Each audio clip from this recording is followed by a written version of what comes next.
Olá, a questão agrária no Maranhão é tema de debates, leituras e pesquisas sobre um cenário diverso, marcado por conflitos. Nesse sentido, foi criado o Observatório Maranhão Agrário, um espaço dedicado a dados e informações e análises sobre esse tema. Para falar sobre isso, esse assunto, o Rádio Opinião de hoje recebe o estudante do curso de Geografia da Universidade Federal do Maranhão, Gustavo Mesquita de Souza. Gustavo, seja bem-vindo aqui ao Rádio Opinião. Obrigado, Adalberto. É um prazer estar aqui. Satisfação a nossa de conversar com você, falar sobre essa produção científica e sobre conflitos agrários no Maranhão. Com certeza a gente configura ainda como um dos estados de maior número, né, digamos assim, de volume de conflitos e a forma insidiosa, né, como esse problema ataca a nossa sociedade. Continuamos nesse ranking, né? Sim. O Maranhão hoje, nos últimos 15 anos, né, a Comissão Pastoral da Terra é um órgão nacional que desenvolve pesquisas desde 1985, né, tratando desses conteúdos de conflitos, violência no campo e sistematizando principalmente esses dados referentes às comunidades que vivem no campo, né. Então, nos últimos 15 anos, ele evidenciou que o Maranhão está liderando esse ranking com maiores números de conflitos, né. A gente teve mais de 3.000 casos de conflitos, mais de 110 ameaças de morte, mais de 650 casos de tentativa de assassinato. Então, a gente está com dados bastante alarmantes mesmo na nossa realidade do campo. Olha só, a gente continua então nesse processo, infelizmente, né? Eu queria que você falasse sobre como surgiu essa iniciativa desse observatório, né? Como vem se desenvolvendo. A gente precisa falar em números, né? Quantidade de pesquisas, pessoas envolvidas, o universo desse observatório. Sim. O Observatório Maranhão Agrário, né, é um site dedicado à coleta e disponibilização de dados referentes à questão agrária, né? E como a gente tem esse grande número de situações que acontecem no nosso campo maranhense, ele foi uma iniciativa basicamente pensada pelo meu professor, né, o professor Dr. Ronaldo Barros Sodré, e aí ele faz um convite lá para a gente no Laboratório de Extensão, Pesquisa e Ensino de Geografia, o LEPENG, vinculado ao curso de Geografia daqui da universidade, e aí ele traz essa prerrogativa da gente pensar um espaço, né, com um grupo de estudantes, onde a gente pudesse mostrar para a população de uma forma mais simplificada os dados referentes a esses casos, né. Então é um site que, mesmo ele trazendo as ideias, ele foi desenvolvido inteiramente por alunos, por estudantes, né. Então a gente tem aí a cooperação de mais de 10 pesquisadores e estudantes do curso de Geografia da graduação, e aí a gente também faz convite para um estudante do curso de Design, que ele trabalhou com toda a identidade visual do site, o site está bem dinâmico, e também alunos do curso de Engenharia Ciência da Computação, né, que ajudaram também a gente todo esse processo de pensar a parte técnica do site. Então, é um site inteiramente desenvolvido pelos estudantes, mas que a gente retrata muitos dados lá, né, a gente tem desde uma linha do tempo, contando sobre a questão agrária, até mesmo um espaço que homenageia as vítimas, líderes indígenas e líderes quilombolas que perderam as suas vidas durante esses percalços aí do campo. Maravilha, é multidisciplinar, né? Deu para Multidisciplinar. perceber. E como isso é feito ali na prática, né? Vocês lidam com dados que são oriundos, né, de grupos de pesquisas variados, né? Enfim, de instituições também. É mesclado, é misturado. Como é que é isso? Sim. A nossa metodologia, ela parte basicamente da gente ir atrás de informações, principalmente de artigos, documentos históricos, né?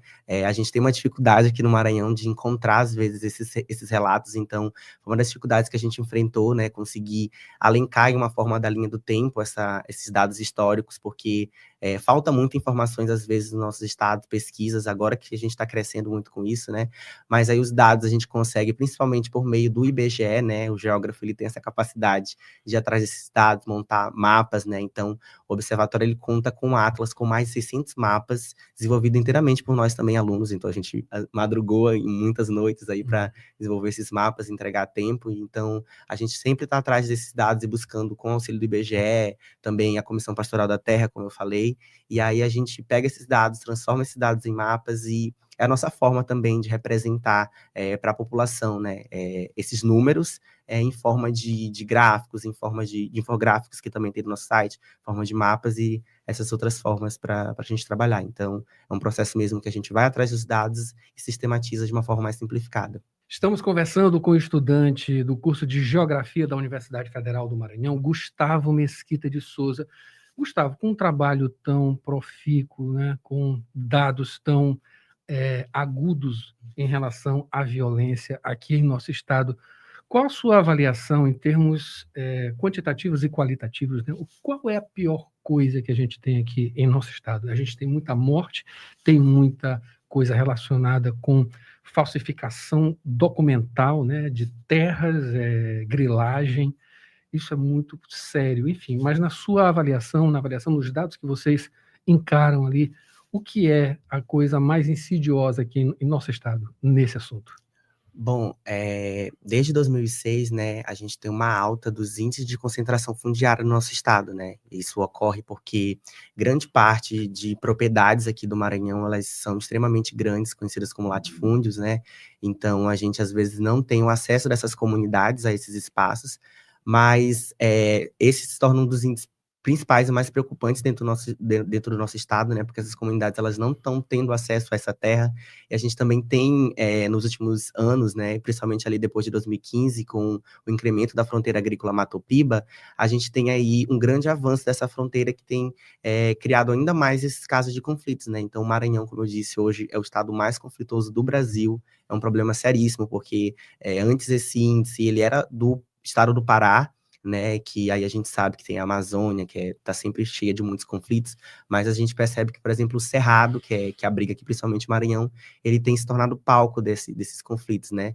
E eu acho que uma das coisas mais preocupantes mesmo, por mais que não seja um número tão alarmante quanto, por exemplo, os casos de conflitos, mas a gente tem também os assassinatos, né? Que desde esses últimos 15 anos que eu fiz a minha pesquisa, foram mais de 75 assassinatos, entendeu? Então, é um dos dados mais preocupantes, porque às vezes a gente não está tratando apenas com situações de números, nós estamos tratando com vidas que foram perdidas por pessoas que estavam tentando simplesmente ter o acesso à terra. Então, eu acho que para mim esse é um dos dados mais fortes. Eu tive, durante o observatório, eu fiquei com essa parte de sistematizar os dados dessas vítimas que foram perdidas, então eu tive acesso a imagens muito fortes também. Então, para mim, não foi um trabalho muito fácil de lidar. Então, eu acho que para mim essa parte mais chata.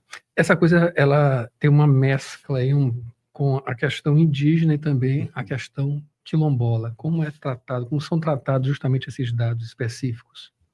Sim, por mais que a gente tenha essa divisão desses grupos, né, dessas comunidades, eles têm uma bastante união para poder lidar com esses percalços do campo, né?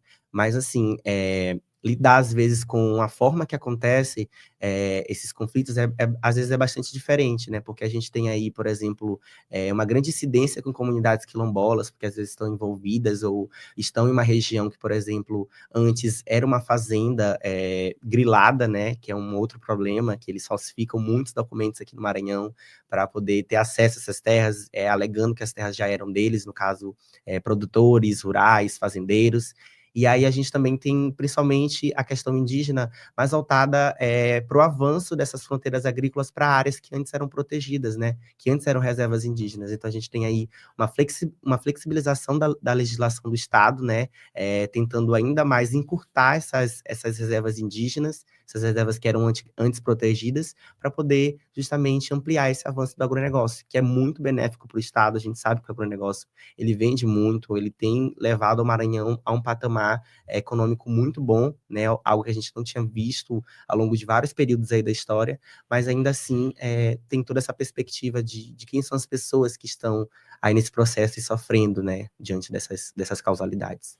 Quais as expectativas, portanto, né? Como você mencionou, a coisa não está muito bem, né, em termos de legislação, ela está flexibilizando demais e as expectativas, eu acredito que sejam ainda piores, né? Porque tem mais propostas para aquela coisa de passar boiada, né? Todo Sim. mundo já sabe qual é esse termo. Então, a gente espera muito que, baseado nos nossos estudos, o observatório e todas as pesquisas que a gente desenvolve, a gente sempre diz que as nossas pesquisas, elas são, hoje em dia, a etapa de avaliação das políticas públicas, né? É quando a gente lança os nossos dados, que eles passam a ser conhecidos, então é muito importante a gente também, hoje em dia, divulgar e difundir as nossas pesquisas, né? Porque elas acabam revelando índices extremamente horríveis dentro do nosso estado, né? Então a gente espera muito que as nossas pesquisas elas sirvam para ampliar, né, essa assertiva de políticas públicas dentro do estado e uma maior uma maior acepção do Estado a essas questões, né? Então, a gente também pensa muito que a questão da regularização fundiária seja um ponto muito importante, né? Da titulação para essas comunidades, eles possam residir e pertencer nessas terras que antes muitas vezes pertenciam a eles, né? Ou que eles, por exemplo, querem utilizar um espaço que não está cumprindo a função social. Então, a gente espera muito que todo o nosso desenvolvimento em pesquisas e trabalhos, eles se tornem mesmo aspectos positivos para a criação de políticas públicas dentro do Estado. Maravilha. Olha, pode contar com a gente aqui para trazer mais dados, né? Trazer essas informações sobre pesquisa, acima de tudo, também, e que o Observatório Maranhão Agrário ele tem grande longevidade nesse trabalho, que é de informar, acima de tudo. Eu acabei de conversar aqui com o estudante Gustavo Mesquita de Souza, do curso de Geografia da Universidade Federal do Maranhão, que falou justamente sobre a questão agrária, né, e o Observatório Maranhão Agrário. Gustavo, muito obrigado pela sua presença. Adalberto, só queria falar uma coisa. Claro, fique à vontade. Pessoal, para quem quer acessar o nosso site, é só colocar lá no Google maranhãoagrario.com.br, vocês vão ter acesso a esse site incrível, né? Dá para ser trabalhado com vários níveis de escolaridade, então professores podem utilizar, tá bem dinâmico, tá cheio de ilustrações, cheio de desenhos, e é um espaço muito importante, então a gente convida muito vocês a acessarem maranhãoagrario.com.br, tá bom? Aproveitando a deixa dele também, acesse o nosso site www.universidadefm.ufma.br. Estamos também nos tocadores de áudio, Deezer, Google, Apple Podcasts e também, claro, no YouTube, Universidade FM 106. Até a próxima entrevista.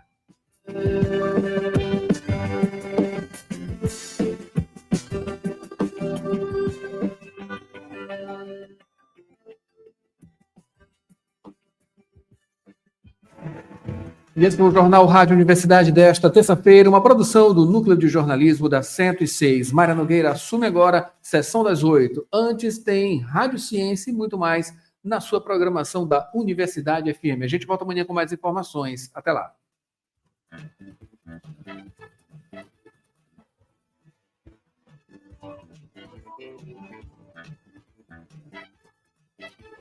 DYC 626, Rádio Universidade FM, 106,9 MHz, Cidade Universitária Dom Delgado, uma emissora da Universidade Federal do Maranhão e Fundação Souza Andrade. Acompanhe-nos em www.universidadefm.ufma.br e no aplicativo da 106, disponível para Android e iOS.